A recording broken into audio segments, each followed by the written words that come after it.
Hello बच्चों, कैसे हैं आप लोग। आज के वीडियो में हम लोग पढ़ेंगे दांत से संबंधित जानकारी लेंगे इसमें।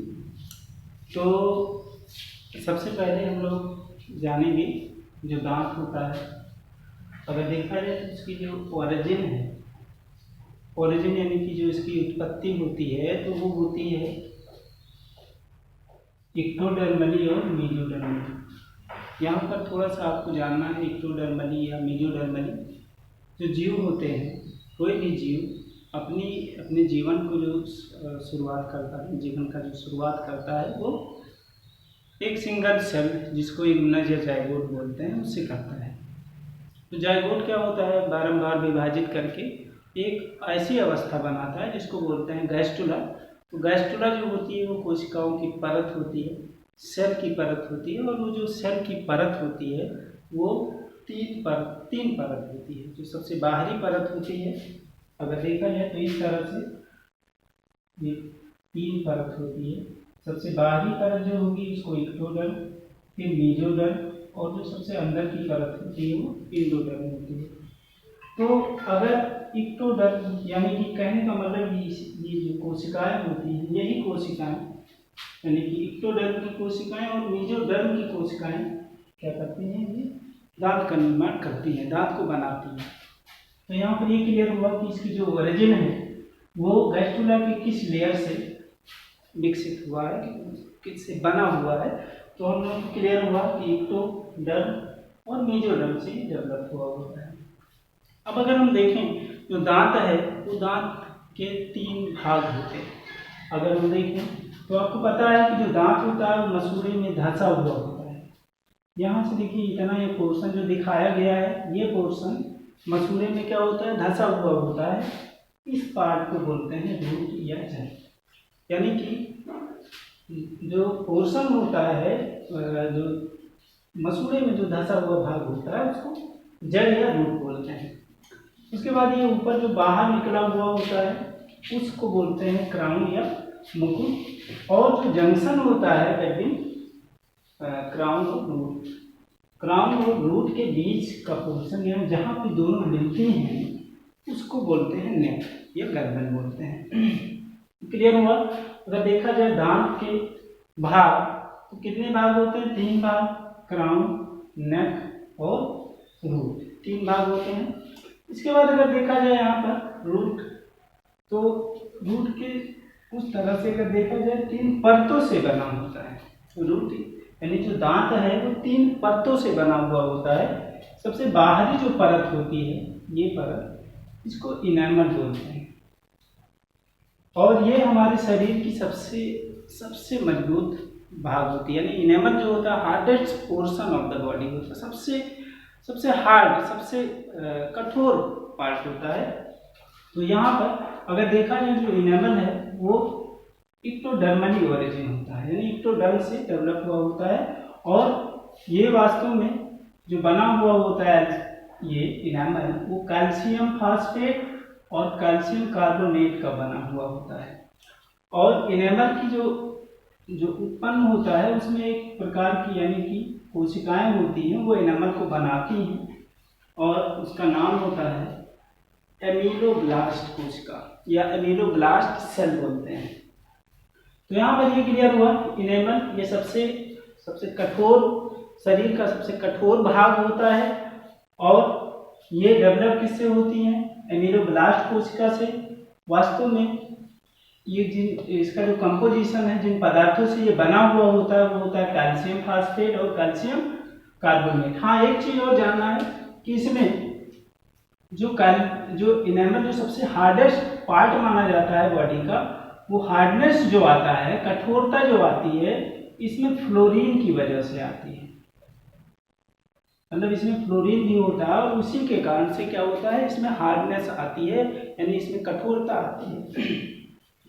इसके बाद में हम लोग देखेंगे सबसे बाहरी परत है, उसके अंदर की जो एक परत, दूसरी परत जो होती है उसको डेंटाइन बोलते हैं।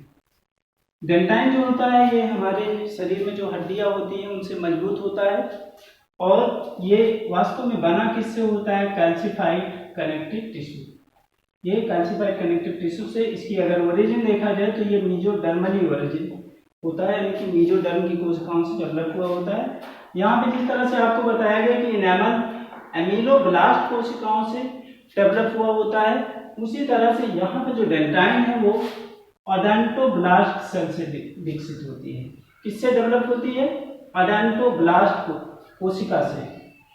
और जो सबसे अंदर जो होती है अंदर, वो होती है पल्प, यानी कि सबसे बाहरी परत दांत की हो गई इनेमल, फिर उसके अंदर डेंटाइन, और सबसे अंदर जो होती है वो होती है पल्प। इसके अंदर जो स्पेस है वो मतलब बोलते हैं पल्प कैविटी।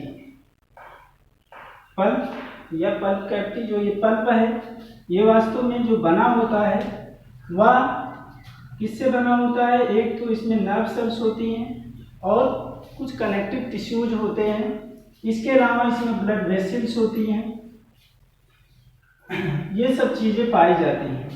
यहाँ पर जो इसका अगर हम रूट देखें, रूट में लास्ट में इसका जो बेस होता है उस पर एक छिद्र होता है जिसको बोलते हैं एपिकल फोरामेन।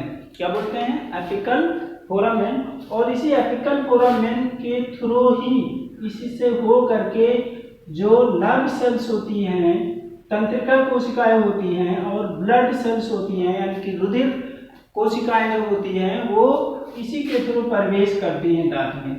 मतलब इसके माध्यम से क्या होगा कि जो यहाँ पर जो सेल्स मिलती हैं, अगर देखा जाए जो ओडोंटोब्लास्ट सेल होती हैं यहाँ पर पाई जाती हैं, तो इन सेल्स को न्यूट्रिएंट और जो अदर थिंग्स होती हैं, जो रिक्वायरमेंट होती है, उनको ये ब्लड के थ्रू ही पहुँचाया जाता है।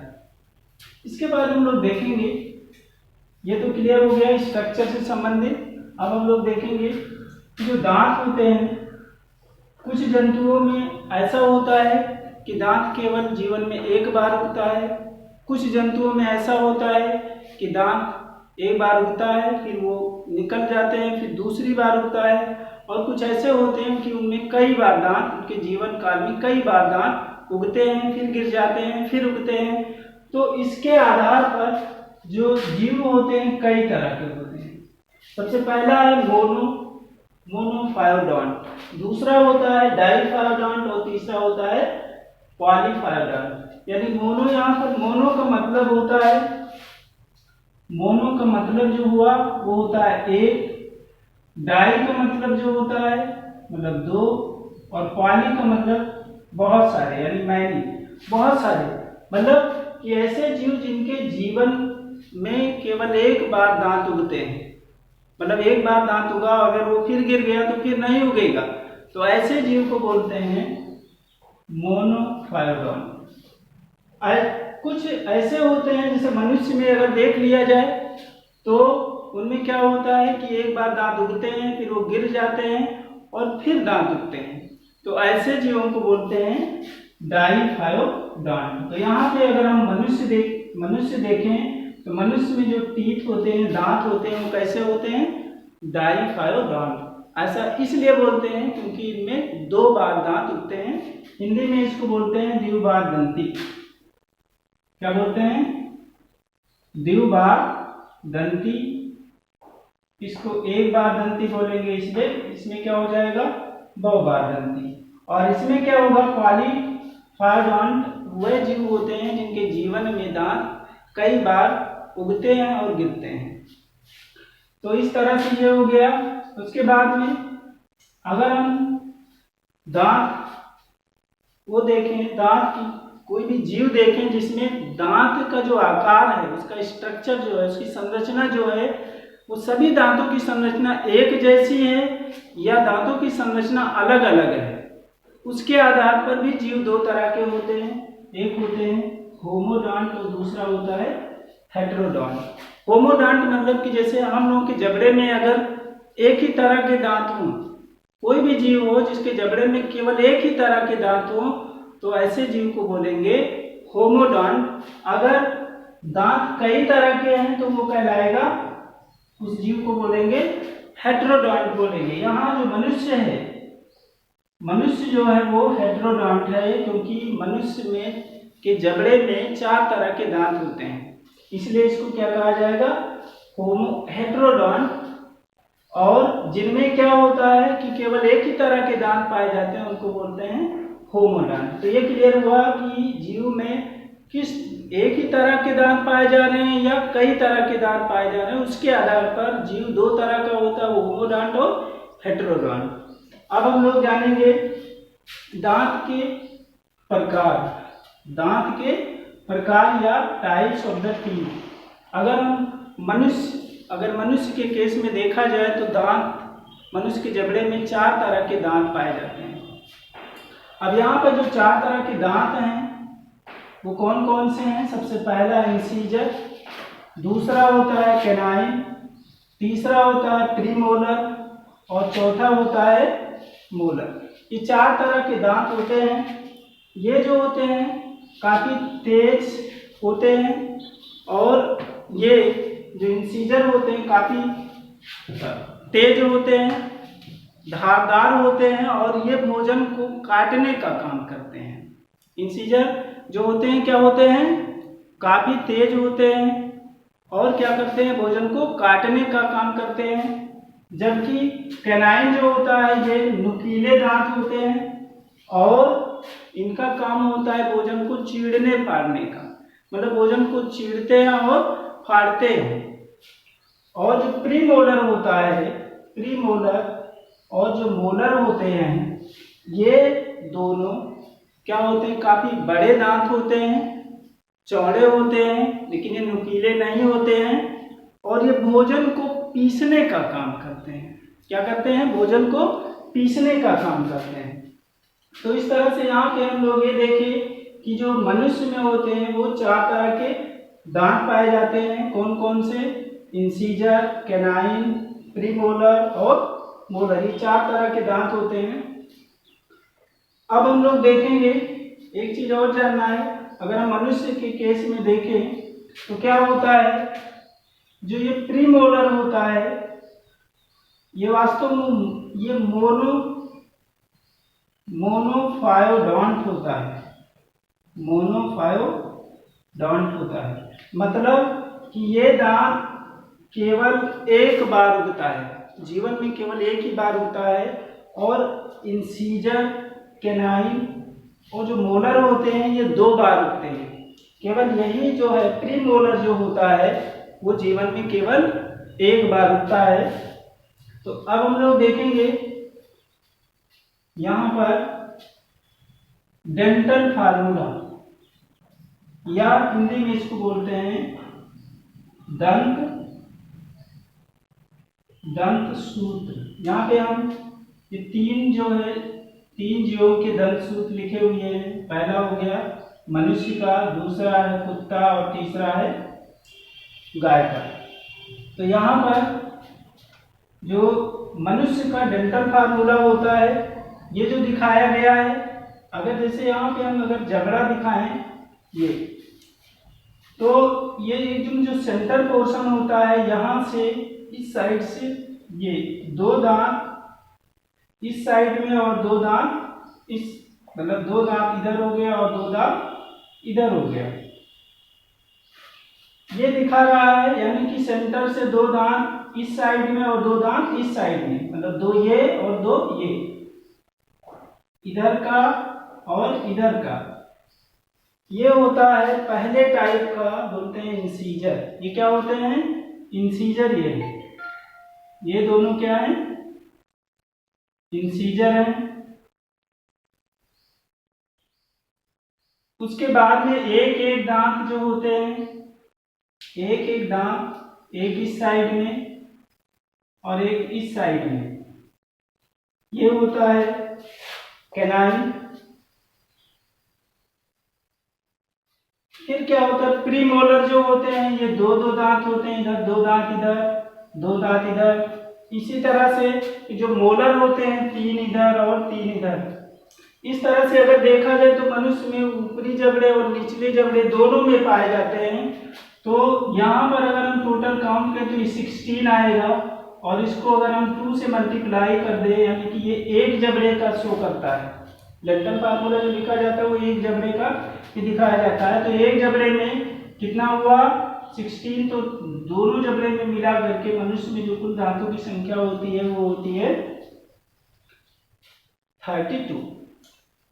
उसके बाद में यहाँ पर देखिए जो डॉग होता है उसमें इंसीजर 3 है, फिर 1 कैनाइन, 4 प्रीमोलर, और 2 और 3 जो होता है वो होता है मोलर। तो इस तरह से इसका ये डॉग का, कुत्ते का है डेंटल फार्मूला। उसके बाद यहाँ पे काऊ का है, इसमें देखिए काऊ में क्या होगा, एक जबड़े में ये नहीं मिलता है, यानी कि इंसीजर और कैनाइन नहीं पाए जाते हैं, जबकि यहाँ प्रीमोलर और मोलर जो होते हैं वो पाए जाते हैं। तो इस तरह से यहाँ पर हम 3 जंतुओं के क्या लिखे हैं, डेंटल फार्मूला। इसको आराम से आप लिख सकते हैं। इसके बाद में यहाँ पर थोड़ा सा आपको देखना है कि जो दांत है ये वास्तव में बहुत ही जरूरी होता है भोजन को चबाने के लिए। तो इसकी केरीज भी करना, इसकी देखभाल भी करना हमारे लिए बहुत ही आवश्यक होता है। तो होता क्या है कि अगर हम कोई उस तरह का, यानी कि जो शुगर वाला चीज, शर्करा वाली चीज अगर हम खा रहे हैं, जैसे टॉफी, चॉकलेट, अगर ये हमारे दांतों से इसमें चिपक गया, यहाँ पर अगर मान लीजिए कि चिपक गया, तो ये क्या होता है कि ये अगर मान लीजिए टॉफी यहाँ पर चिपका हुआ है, शुगर, यहाँ शुगर सोल्यूशन बना, कि ये जो मीडियम होगा यहाँ पर, ये बैक्टीरियल ग्रोथ के लिए बहुत बहुत उपयुक्त होता है। बैक्टीरिया के लिए, बैक्टीरिया के ग्रोथ के लिए बहुत उपयुक्त होता है। और जो बैक्टीरिया होगा वो क्या होगा, अगर दांत की साफ सफाई नहीं कर रहे हैं तो क्या करेंगे कि ये दांत को सड़ा देगा। धीरे धीरे क्या होगा, ये पीलापन आएगा, फिर उसके बाद धीरे धीरे फिर वो काला हो जाएगा। और इस तरह से क्या होगा कि जब ये आपको तब तक परेशान नहीं करेगा, यानी आपको दर्द का अनुभव नहीं होगा जब तक इनेबल होगा। इनेबल में ये सड़न पहुंचेगी और डेंटाइन में, लेकिन जैसे ही पल्प में पहुंचता है, फिर यहाँ से चूंकि पल्प में आपको पता है ब्लड वेसल्स होती है, इसके अलावा नर्व सेल्स होते हैं, तो नर्व सेल्स ही क्या करते हैं, ये दर्द का अनुभव कराना शुरू करते हैं और फिर ब्लड भी निकलना शुरू हो जाता है। तो क्या है, इसकी केरीज अच्छी तरह से करना है, डेंटल केरीज बढ़िया से करना है। इसका मतलब ये है कि सुबह हमको ब्रश करना चाहिए और शाम को भी ब्रश करना चाहिए दांत की अच्छी देखभाल करने के लिए। इसके बाद में हम लोग नेक्स्ट टॉपिक पढ़ेंगे अगले वीडियोज में।